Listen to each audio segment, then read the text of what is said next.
Hello and welcome to this event to celebrate the International Day of People with Disability. I'm Llewellyn Prain and I acknowledge the traditional owners of the lands and waters of this place that we call Victoria, and I pay my respects to elders past, present and emerging. I'd like to very warmly welcome any First Nations people joining us today. It's so exciting to have a WaterAble event on this day to celebrate the awesomeness of people with disability. Thank you for being here with us. We appreciate you choosing WaterAble for your, or maybe one of many events today. What a year 2020 has been, and one of the themes of this year is, for this International Day event, is invisible disabilities.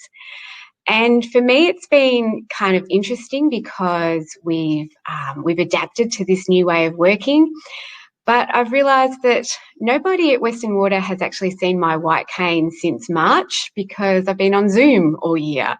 And so I've had this slight experience of having an invisible disability. And so I think we've shown we can adapt and we can show we can do things a bit differently. And I think the challenge is to keep thinking about how we work together, how we include people regardless of the types of disability. And when I talk about invisible disability, it's that stuff that you can't see. So it might be a neurological issue, it might be a mental health issue, it might be pain or chronic illness. And in terms of our industry, sometimes we can feel a little bit invisible with our disabilities. Last year we got some statistics, and across the Victorian water industry, 4.2% of our employees are identifying as having a disability. So that's an average across all water corporations in Victoria. Some will have more, some will have less, but that's the average. So 4.2% is pretty low when you think that 20% of people in Australia identify with some kind of disabilities. So that tells me that probably some people aren't actually identifying who do have disabilities, but they might be invisible. So we need to do more to make our organisations inclusive. It also tells me that we need to do more to recruit people with disability into our organisations. And I've seen a lot of water corporations with advertising jobs lately, which is wonderful. And I encourage all of you to think about your talent pool. Who are you reaching with those job advertisements, and are you attracting people with disability? Because I think, as we will see today in what we're going to present, people with disability make an amazing contribution to their organisations and to our community generally, which is what we're celebrating today. So with WaterAble, we've really got a theme of bringing people together and having better, more nuanced, deeper conversations about disability inclusion and raising awareness around disability. So what we did in the lead up to this event was very much in line with those aims. We have matched 5 water industry leaders from across Victoria with 5 employees with disability from across our industry in Victoria. And we asked these pairs to go off and have a virtual coffee, as in the time of COVID. That's what people do. And really have a discussion about disability inclusion. And then we said, after you've done that, we're going to record you to find out what you found out and some of your reflections. So we're calling this our Connections and Reflections presentation. I am incredibly grateful to everyone who participated. Our leaders, so we had 3 managing directors and 2 board chairs from water corporations in Victoria. And these leaders came to the task with really open hearts, open minds, and willing to learn and grow through this process. And seeing that in your leaders around particularly issues of disability inclusion gives me a lot of optimism and was very heartening to see. To our employees with disability from across the state, you were amazing. You brought such grace and dignity to the conversations and courage to then, to not only tell your stories to a stranger and a leader, but also come and let us record you afterwards about it all. So thank you so much. And I think this is one time where I felt a very strong sense of community, a community of people with disability in the Victorian water industry. And it's filled me with joy. It's filled me with that optimism again. And it's very exciting to think about what WaterAble might be able to achieve going forward. So thank you. I am going to acknowledge a few people right now rather than at the end when people might be logging off. We just can't do things like this without the help of some pretty amazing people. I want to thank Jade Shillington, Jo Lim and Jill Sears in particular. These three women have been at the forefront of whatever WaterAble is doing right from the start. And all three of you have made a major contribution to today's events, whether it's Jade's leadership, providing resources, Jo Lim's logistical expertise, strategic thinking and personal support to me, and Jill Sears has done an amazing job of editing all the material that we had to bring these presentations to you today.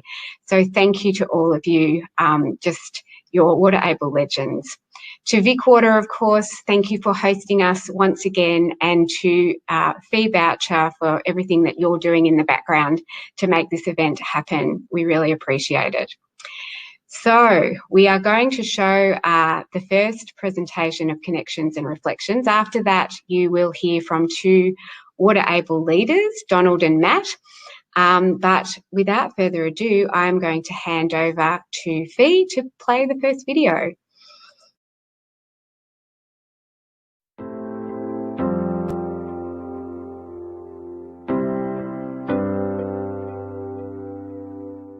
The opportunity and the privilege to have a conversation with a professional that I would not have known had a disability unless they actually described it to me. But upon hearing the disability, there was a realisation that I don't necessarily have all the skills nor the confidence to have a conversation with someone to understand it from their perspective about their disability. It's been a really good initiative to get industry leaders and people living with diverse abilities to meet and talk about some of the experiences that they felt. It was really, really great talking to Andrew. I think he was really interested in what I had to say and was listening and taking on board some of the experiences that I've had, and was relating those to some of the work he'd done in the past to improve people's experience in the workplace. So I think overall, it was a really positive experience. I really enjoyed talking to him. I thought it was a really amazing opportunity to give insight to someone so influential in a water authority. I was really amazed and pleased with how keen Damien was to listen to everything that I had to say. And I was surprised by how much he took out of it, and it almost felt like he had some immediate actions he wanted to put in place. Paris talks about people first, seeing the person first, and something that I wrote down was I asked Paris, what can leaders do to make workplaces more welcoming and inclusive? And what Paris said was, many workforces are not equipped with disability mindfulness, is how Paris described it. And I thought that was pretty good. It's actually thinking about the language that's used, your body language, the type of engagement that you have, and the sort of conversation you have, and seeing the person first, which sounds so obvious when you say it, but it's not actually the lived experience. I felt like I could ask questions, Donald asked questions of me. It was a really open discussion. It did make me reflect on what I did and didn't know about our organisation as well. I really, found it valuable to hear how Donald's experience was, and to make me think, is there anything that we're doing that's creating barriers that I'm not aware of, or how do we make sure that our staff does reflect the community, including that we attract talent from all across, and are we doing anything in our advertising or in our recruitment processes that means that we don't attract someone like Don to our business? So it did make me reflect on making sure that we do everything possible to have more WaterAble people in our business. This experience was quite valuable to me. I really enjoyed hearing from a industry leader about their perception of disability and how they think that the water industry can attract people with disability and also help with the way that they can assist people with the disability that is in the industry currently. Being able to talk to a leader in the water industry, especially in a different company, sort of showed me that we are really doing well as an industry. I think right now we do have great inclusion and we do look for ways to assist people, and I think that is across the industry, and it was just great to sort of get some reinforcement that, you know, I based on my own personal experience, I've always loved the way I've been treated at Western Water and in the wider water industry, and it's just great to sort of get some affirmation that it seems like that's going well in other businesses as well. I think that what I got out of it, or I think the benefit of this, is giving people an understanding of difference and being able to have a discussion around the way that people react to people who are different. And Joe and I had some really good conversations around what it means to have a neurological difference. So I was diagnosed with ADHD at the age of 52. So it was a very long life journey to get to that stage, and puts a lot of things in perspective. So we were able to have a really good conversation around what that journey meant for me and what the knowledge meant for me. So, yeah. What I learned is that disability can take on so many forms, and look, we all know about physical disability and psychological disability, but I learned a new word, which was neurodiversity, and so there are a whole range of neurological disabilities that also exist out there. So that's what I learned. I'm autistic, but most of my experience being autistic is not knowing. So like a lot of people, my knowledge about autism was confined to what society tells us, which is generally around young boys, and the presentation in girls and women is very different. So I had a couple of school teachers that were my friends that years ago, it was almost a joke telling me that I was autistic and on the spectrum. And yeah, it wasn't until sort of I started having some difficulties with my role at work and the communication side around that I actually went and got I suppose help, and found out that that's why, and everything sort of all kind of made sense then about why my whole life I'd always felt different. So what surprised me was the levels of ableism which are out there. Disability that you can see is, I think, easier for people to actually address and to change their behaviour and mindset than disabilities that you can't see. And I think that there is the opportunity for us to be braver and more skilled in the conversations that we have about how we need to change environments and how we need to get the skills to have conversations that are both respectful for the person with a disability and the organisation that is trying to ensure that the environment is correctly staged and positioned for that person. Sometimes the way that we can adapt to different people's abilities is not always at the forefront of our mind, and Andrew had quite a lot of examples of where he interacted with people in the past, and that had caused him to change the way that he managed them, or the way he interacted with them. So it's sort of interesting to remember that this isn't always at the forefront of people's minds, and sometimes we have to bring it front and centre and explain how things could be improved. Yeah, one of the things I got away is that we're all trying to do the right thing, we're all trying to learn and improve and listen, and that was a really positive feeling to come away with, I guess. If organisations want to attract a diverse culture and be really inclusive, it's really about how we structure work. So making it flexible, part-time, being as agile as we can is really important, as much as it's important for people who have carer responsibilities. So I think for me, it is just reminding us that if we want to create a really diverse, inclusive workplace, it's about flexibility and having different work choices about how work is structured. When I had joined City West Water, their advocacy on disability was still in its infancy, so it wasn't a surprise to learn that at Coleban Water it was the same situation. You know, it's something that people want to do and want to get involved with, but it hasn't really started yet. So in that sense, it wasn't really a surprise. The example that I gave was when I started at my organisation, they didn't have anything in terms of accessibility. So I'm wheelchair bound. They had no ramps to get into most of their offices and things like that. So all that had to be adapted when they employed me. So I got the opportunity to help them work through that process. It made me think about inclusion, and it's it doesn't matter if you have a neurological difference. It doesn't matter if you have one leg. It doesn't matter if you're just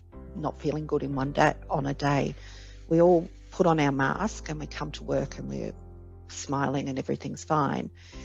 And I thought about, it's got to be a safe place for people to be able to say either I'm not all right, or I need help in this, or this is a difficult thing for me to do. And so that's about inclusion. It's not necessarily about identifying people's abilities or disabilities. It's about making a workplace safe for everybody.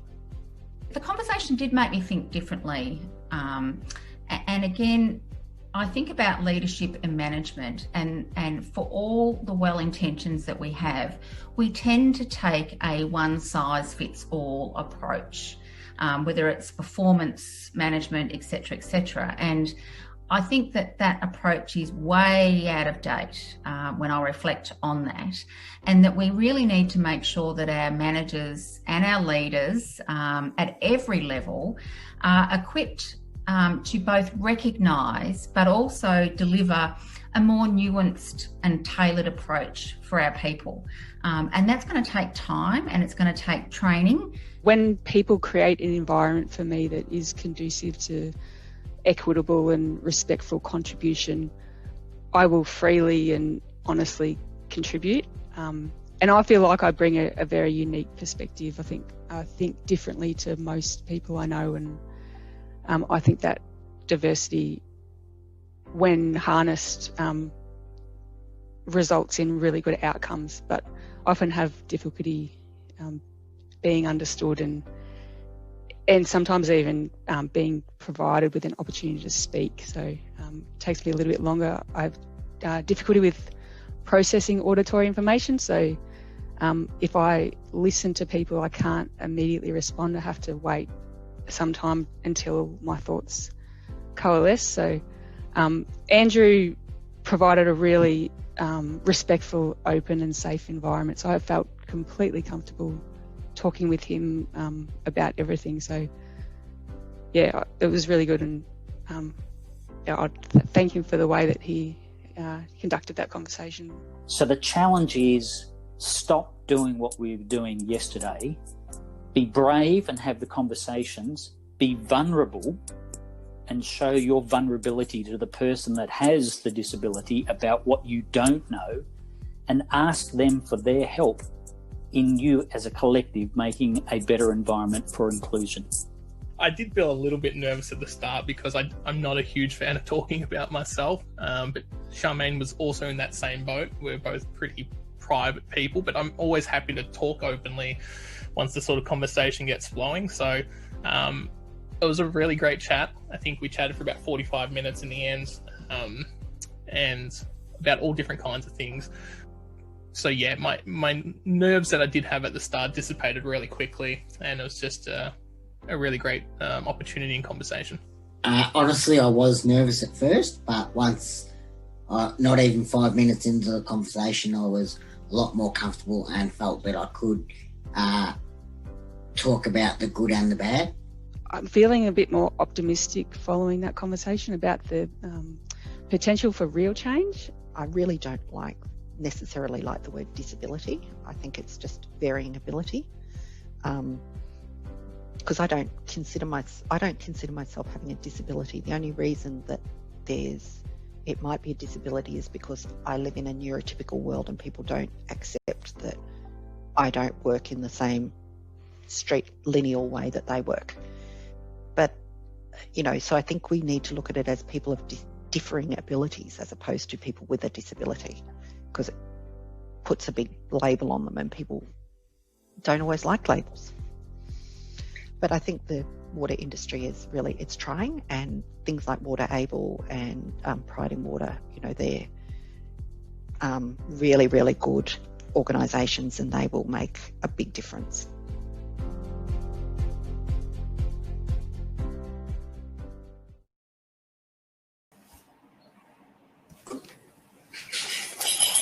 Good morning, everyone. My name's Matt, and I'll be presenting the next section with Donald here. But just firstly, Donald and myself would like to begin by acknowledging the traditional custodians of the lands on which we gather today and pay our respects to their elders past, present, and emerging. And we will introduce ourselves a bit in just a minute, but please feel free to ask anything in the chat, and we'll happily answer any questions as we go along if we can. Just a bit about myself. I currently work as a knowledge management advisor at Western Water, and I do suffer from several degenerative musculoskeletal illnesses, mainly in my spine, that require me to walk with a cane. And I'll just pass you off to our WaterAble Deputy Chair, Donald Hughan, to introduce himself. Hi, everyone. Great that you could be here today. My name's Donald Hughan. I work for Goulburn Water, and I'm a business support officer. I have a condition called spina bifida, and that has varying levels of severity. My case is the most severe, so I'm totally wheelchair bound.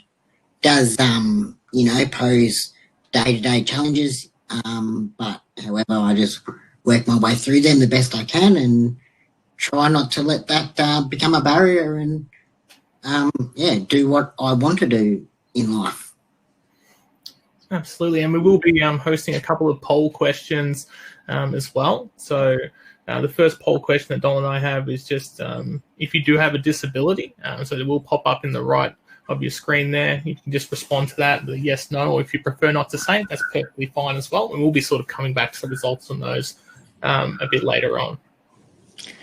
Yeah, so I'd just like to first acknowledge that it's really exciting to see WaterAble flourish in the first year of its existence. So we started in July this year with a launch, and that was well received and great. Currently we have over 20 members overall, and half of them are identifying with a disability, which is good to see. I just want to acknowledge every single one of those over 20 people for giving up their time for WaterAble, and also giving up their time for their fellow people with a disability, plus their organisations as well. Yeah, absolutely. And then we'd also like to acknowledge just the organising committee for WaterAble, which does include myself and Donald, as well as Llewellyn Prain, who you met earlier, but also Joe Lim from Vic Water and Lindsay Brown from GHD, who are also active members of the committee. And just all of our really active WaterAble members, like Nicole Bavetza, Erin Beale, and Kobe Masterson, who I see some of them in the chat as well as Nicole Laurie, and the huge support that we receive from Chage Dillington and Jill Sears, who make all of this possible.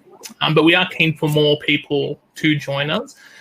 There's no need to come to all of our meetings or anything like that. We do appreciate any level of participation that you might be able to offer, even if it's just being on our mailing list. But we do have a lot of exciting events and I guess opportunities planned for 2021. So if you would like to join our mailing list or join WaterAble in full, we will leave those details a bit later on. Okay. So, what we'll do now is we'll just have a bit of a run through on the poll. So I'll end the poll right now and I'll read out the results. So the poll question was, do you have a disability? So 23 of you said yes, 74% said no, and 2% preferred not to say. So pretty much right in line with the industry as well. Yeah, 5%. That's great. It did. So for me, that is quite interesting to see. I like the fact that people are on here today that don't necessarily have a disability, but it does show that disability within the community and within the water industry has an impact on people, and people are interested and want to assist people in learning more about disability and also supporting those with a disability within the industry. So I want to thank you all guys, for everyone, for participating in the poll questions. It's fantastic. And also thank you for those people that actually did say yes, they've got a disability. So they had the courage to put their hand up and say, yep, I've got a disability. That is a fantastic thing. It is something that's very hard to do on occasions for a number of people. And I take my hat off too. Excellent. And we do have another poll question that's gone up now as well, just to sort of survey some more responses about how inclusive you think the Victorian water industry is for people with disability. We did hear a bit about that in the first video presentation. We do have another video presentation coming up shortly. But yeah, we're very keen to see what other people's feeling is on that. So we'll keep running that poll for a little bit longer. But yeah, did you have anything you want to say about that one, Donald? No, not necessarily at the moment. We'll wait and see what the poll results come in like. I just do want to give a bit of an insight from probably my personal perspective. So I work for Gold Bay Water, as I said previously. My experiences, I've been in the industry for 14 years now, and it's a fantastic industry. Gold Bay Water is a fantastic water corporation to work for, very accommodating for my needs, willing to ask questions of me if they need to, just so they can provide the necessary support that I require, and which is fantastic. And I can see in the video that we had previously, first up, that that is coming about quite well. There's a theme there where all water corporations in the industry are adapting to change and wanting to promote disability, not wanting to shy away from the fact that there is great people out there that can contribute actively within their industry, whether or not they have a disability, whether it be physical, neurological, psychological, or just even mental health. So yeah, I think it's been a great thing. The theme is great, that the industry is accommodating and learning new things about this, and they also have acknowledged as well that there is some work to do, which is fantastic. Yeah, no, absolutely. Well said, Donald. And even looking at our second poll results now, about how we feel about the water industry and its inclusivity, 14% of people say it's very inclusive, 75% are saying reasonably inclusive, and 10% saying not very inclusive. I think that's probably a fair assessment. Does show that we are doing a lot right, but there's still potentially a long way to go. Personally, my experiences have always been tremendously positive, and I feel at home with Western Water, but not everyone has that same experience. So that's one of the main reasons for myself joining WaterAble, is to try and promote positions for people with disabilities, and just general inclusivity in the industry. And I'm sure Donald's probably the same way. Yeah, certainly am. I was so happy to be involved with WaterAble. I'm a type of person that just doesn't want to see people shy away from doing what they want to do just because they have a disability. It's not about, I can't do that because I've got a disability. It's about, well, how can I do that? Maybe I have to do it a little bit different, which that's fine. That's totally fine, and society in general will accept that. I just really want to see people within, like, that have a disability, and if they want to get out and be in the water industry, I'm really hoping that WaterAble can assist them, but also encourage the water corporations within the industry to adapt and promote that they are also a disability inclusive workplace. Absolutely. And we, to that end, I guess WaterAble do have some fantastic events coming up in 2021. So current activities that we have, they're aimed at making our industry more disability inclusive, as we sort of touched on. So the two main activities that WaterAble has planned for 2021, we'll be working with Peter Morrison from Vic Water, working with us to roll out some disability awareness and employment training. And hopefully maybe we can roll that out industry-wide as well eventually, but we'll see how that goes. And this connections and reflection process, I think we've all felt internally at WaterAble that's been extremely valuable, and we want to expand upon that. So these videos that you're seeing today, just a continuation of that program. So we're looking to connect more people with disability with leaders across our industry. So again, just like if joining WaterAble earlier, if you are interested in participating in that, but just look out for more details, join our mailing list, because there will be some follow-up information in 2021 on that one. But yeah, look, that's probably the end of our little section here. We will go over to another video shortly, but for the final word, I'll leave that over to Donald. But thank you so much for participating with us this morning and coming along to our event. It's greatly appreciated, and look forward to another great year ahead for WaterAble. Thank you, Matt. So just before I do some final remarks, I just want to ask you, Matt, if you want to reflect a little bit on the first video as well, and just get your insights on it. Yeah, look, I think it was a great piece, and again, it just shows where we are at as an industry, and too many people have varied experiences, I think, a bit. So we're not necessarily the most consistent. For me, why I feel so strongly about WaterAble is to try and get people with disabilities to have the same kind of security that I do have. And I think we do talk about a little bit more in the second video, but I think there's a lot more opportunity for people with disabilities now, especially in this COVID environment where we're working from home and a lot more positions are available and there are a lot of people capable of doing them.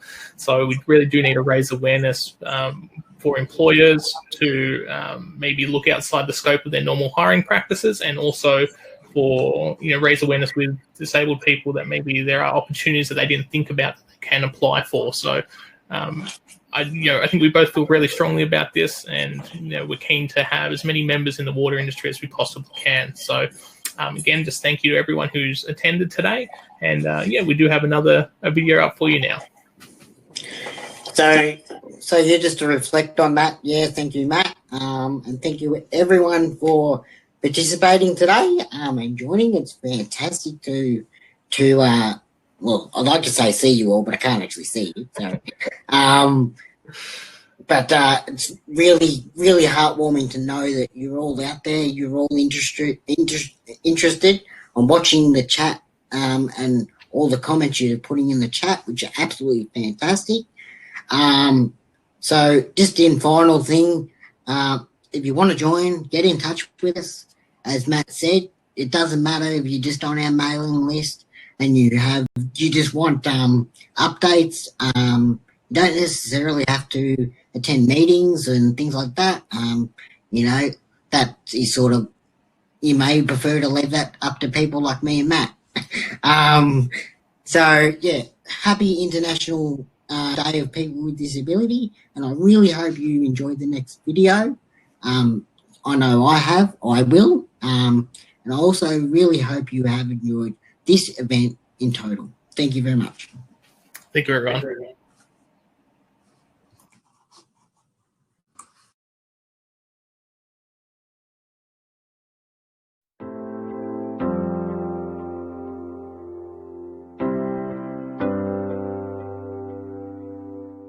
I think in hearing about Donald's experience and thinking about the experience at Southeast Water as well, I mean, I think there's a lot of great practices already happening and great advocates, but we could be doing more and should be doing more. We're not representative across the industry of our community yet, and that tells me that we need to keep working on it. And that's one of the areas that I took away from the meeting, and I asked if I could keep in contact with Donald in terms of asking questions and, yeah, continue to learn from him while educating myself.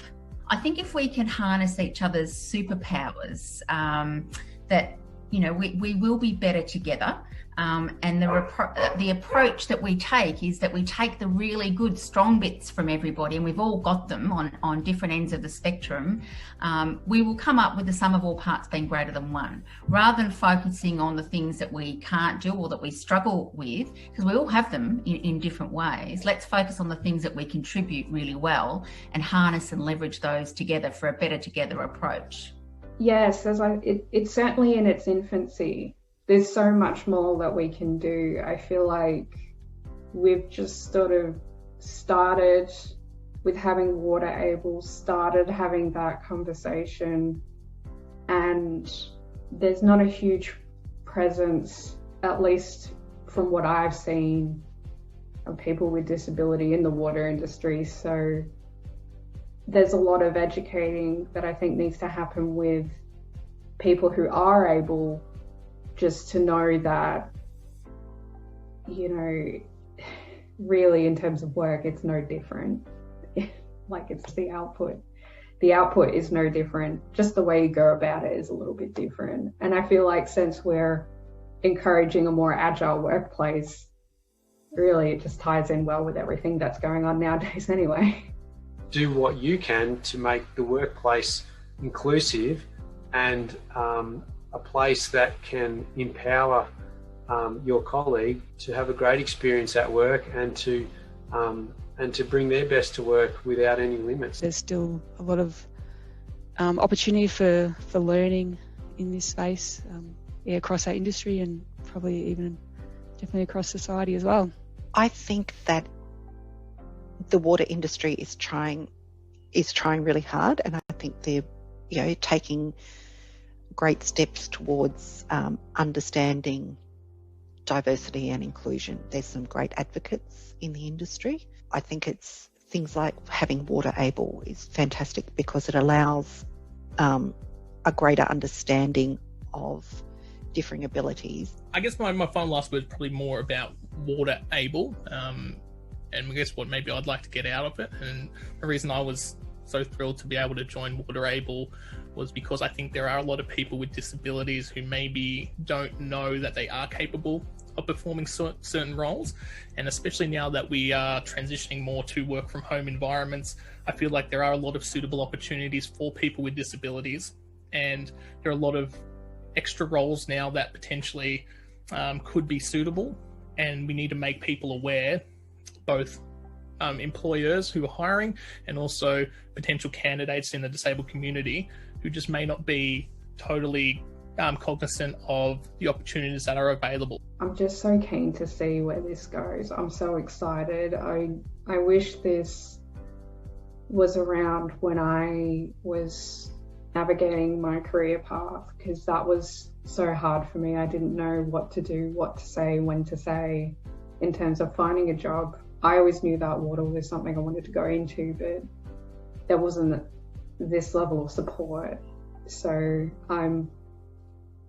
it's hard, but I'm really pleased that I can be a part of this so I can make the journey easier for someone else. I think this is a great initiative, that I think it is something that we all need to be spending time on and constantly learning about. So I'm very keen to support this and do what I can.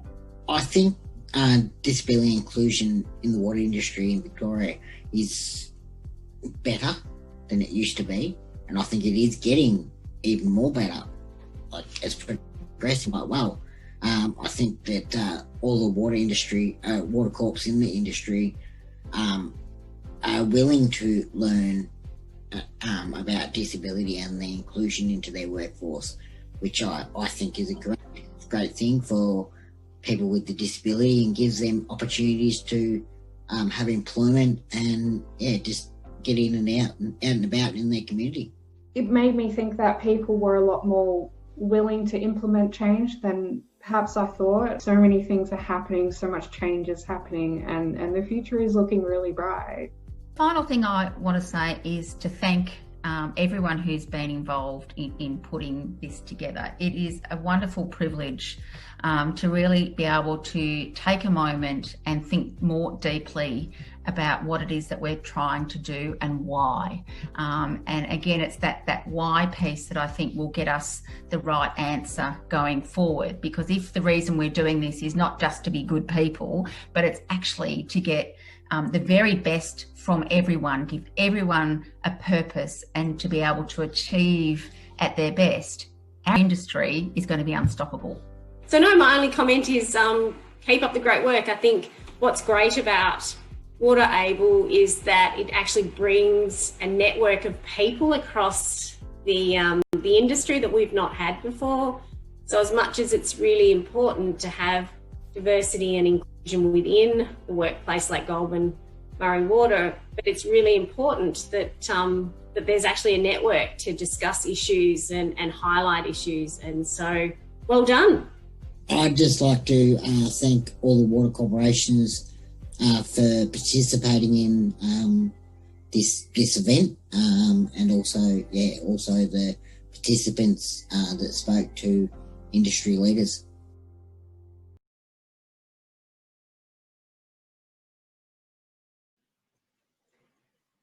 Hello, so it's me again, Llewellyn. I loved watching that. Thank you to Donald and Matt, fantastic WaterAble colleagues and grand pole masters now.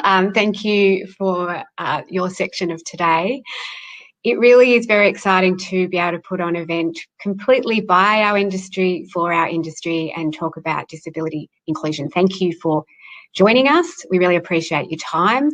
Thank you to all of the participants in our Reflections and Connections presentation. And it's interesting to have this thing to celebrate during such a tough, awful year here in Victoria with COVID. But we do need to think about how we recover, how we build back better, how we need to think about equity in our community, and how the Victorian water industry can support that equity. People with disability are unfortunately very much discriminated against, and I think one of the most invisible disabilities is actually people's attitudes. So changing attitudes, having interest, having those conversations is such an important thing. Thank you to everyone who has helped bring today together. Thank you again to Vic Water and Fee Boucher.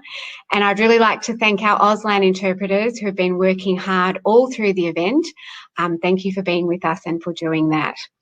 If you would like more information about WaterAble, just Google WaterAble, we come up, and there's a way to contact us through that site and get involved, or just get on our mailing list. In closing, keep celebrating today. Celebrate people with disability every day. Celebrate people in your organisations, people in your lives. It's just fantastic to have WaterAble, and we look forward to seeing you in the future with more events coming through in 2021. We're finishing a bit early, but perhaps go and have a cup of coffee with someone with disability who you know. Thank you again.